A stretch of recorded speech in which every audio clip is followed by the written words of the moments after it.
کشاورزی در روستا. نبات را که تماشا میکنید زردک است. بامیان نسبتا هوای سردی که داره، زردک نتیجه خوبی میتیره. محققان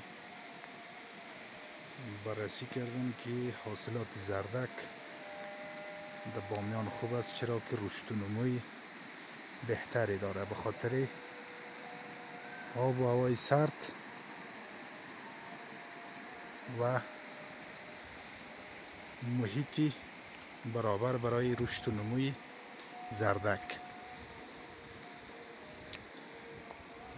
میبینید مزرعه خانگی است.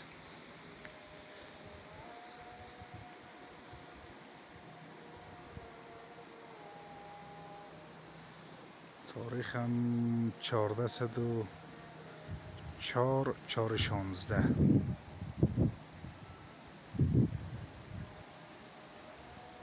منطقه دهن آهنگران.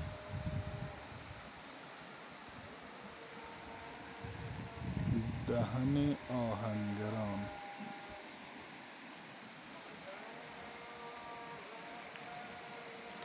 مزرعه زردک. بسیار یک منطقه جالب و اساسی است که به نظر میرسه.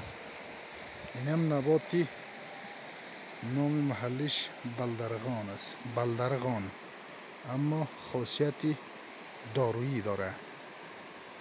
یکی از خصوصیات های جالب این نبات نشاط آور است و در آشپزی استفاده زیادی داره. او طرف هم رودخانه بامیان است که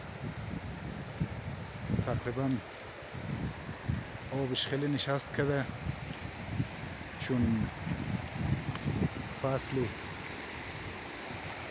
آبخیزی گذشته. رودخانه بامیان است.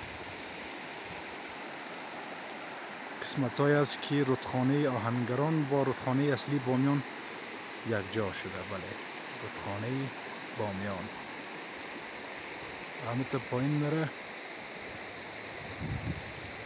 از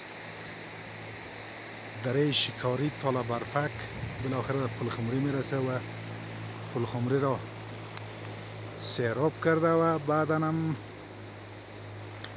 وارد قندوز میشه و از قندوز هم به دریای آمو میریزه.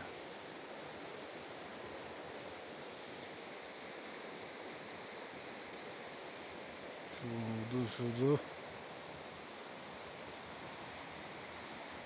میبینید گندم است.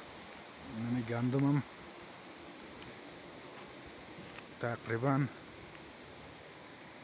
رسیده.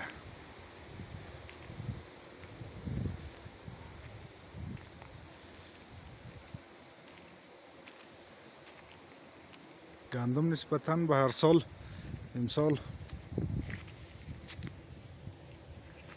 خیلی زود رسیده. مزرعه گندم است. تاریخ هم 1404 4/16. جالب است که امسال گندم در 16 سرطان رسیده، اما قبلا